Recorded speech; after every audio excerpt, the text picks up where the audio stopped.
کلام مقدس پرانے عہد نامہ میں سے یسایہ نبی کی کتاب، اس کا 28واں باب، شمالی سلطنت کو انتباہ۔ افسوس اسرائیل کے متوالوں کے گھمنڈ کے تاج پر اور اس کی شاندار شوکت کے مرجھائے ہوئے پھول پر، جو ان لوگوں کی شاداب وادی کے سرے پر ہے جو میں کے مغلوب ہیں۔ دیکھو، خداوند کے پاس ایک زبردست اور زوراور شخص ہے، جو اس آندھی کی مانند جس کے ساتھ اولے ہوں اور باد سموم کی مانند اور سیلاب شدید کی مانند زمین پر ہاتھ سے پٹک دے گا۔ افرائیم کے متوالوں کے گھمنڈ کا تاج پامال کیا جائے گا، اور اس شاندار شوکت کا مرجھایا ہوا پھول جو اس شاداب وادی کے سرے پر ہے، پہلے پکے انجیر کی مانند ہوگا، جو گرمی کے ایام سے پیشتر لگے، جس پر کسی کی نگاہ پڑے وہ اسے دیکھتے ہی اور ہاتھ میں لیتے ہی نگل جائے۔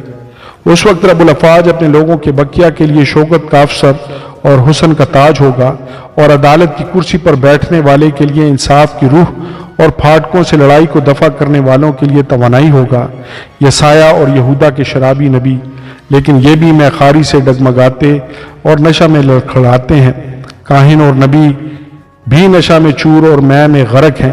وہ نشہ میں جھومتے ہیں اور رویا میں خطا کرتے اور عدالت میں لغزش کھاتے ہیں، کیونکہ سب دسترخوان قے اور گندگی سے بھرے ہیں، کوئی جگہ باقی نہیں۔ وہ کس کو دانش سکھائے گا؟ کس کو واعظ کر کے سمجھائے گا؟ کیا ان کو جن کا دودھ چھڑایا گیا، جو چھاتیوں سے جدا کیے گئے؟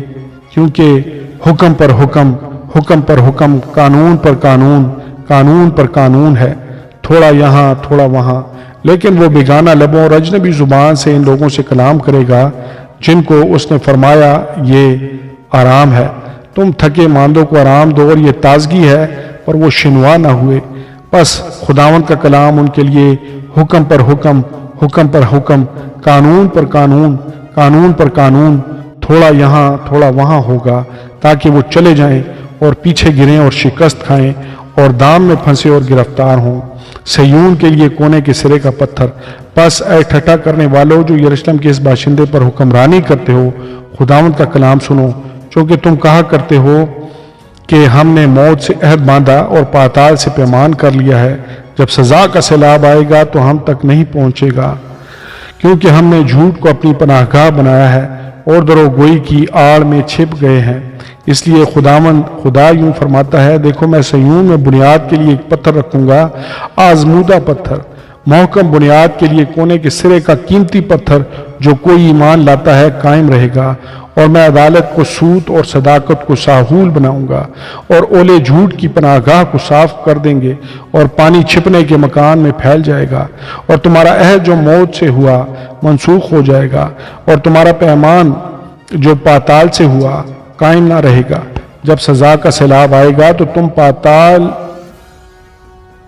کو پاتال کرے گا، اور گزرتے وقت تم کو بہا لے جائے گا۔ ہر صبح اور شب و روز آئے گا، بلکہ اس کا چرچا سننا بھی خوفناک ہوگا، کیونکہ پلنگ ایسا چھوٹا ہے کہ آدمی اس پر دراز نہیں ہو سکتا، اور لحاف ایسا تنگ ہے کہ وہ اپنے آپ کو اس میں لپیٹ نہیں سکتا۔ کیونکہ خداوند اٹھے گا جیسا کوہ پرازیم میں، اور وہ غضبناک ہوگا جیسا جبعون کی وادی میں، تاکہ اپنا کام بلکہ اپنا عجیب کام کرے، اور اپنا کام اپنا انوکھا کام پورا کرے۔ سو اب تم ٹھٹھا نہ کرو، ایسا نہ ہو کہ تمہارے بند سخت ہو جائیں، کیونکہ میں نے خداوند رب الافواج سے سنا ہے کہ اس نے کامل اور مصمم ارادہ کیا ہے کہ ساری سرزمین کو تباہ کرے۔ خدا کی حکمت، کان لگا کر میری باتیں سنو، شنوا ہو کہ میری بات پر دل لگاؤ۔ کیا کسان بونے کے لیے ہر روز ہل چلایا کرتا ہے؟ کیا وہ ہر وقت اپنی زمین کو کھودتا اور اس کے ڈھیلے پھوڑا کرتا ہے؟ جب اس کو ہموار کر چکا تو کیا وہ اجوائن کو نہیں چھینٹتا اور زیرہ کو ڈال نہیں دیتا اور گیہوں کو قطاروں میں نہیں بوتا اور جو کو اس کے معین مقام میں اور کھٹیا گیہوں کو اس کی خاص کیاری میں نہیں بوتا؟ کیونکہ اس کا خدا اس کو تربیت کر کے اسے سکھاتا ہے کہ اجوائن کو داؤنے کے ہینگے سے نہیں داؤتے اور زیرے کے اوپر گاڑی کے پہیے نہیں گھماتے، بلکہ اجوائن کو لاٹھی سے جاڑتا ہے اور زیرے کو چھڑی سے۔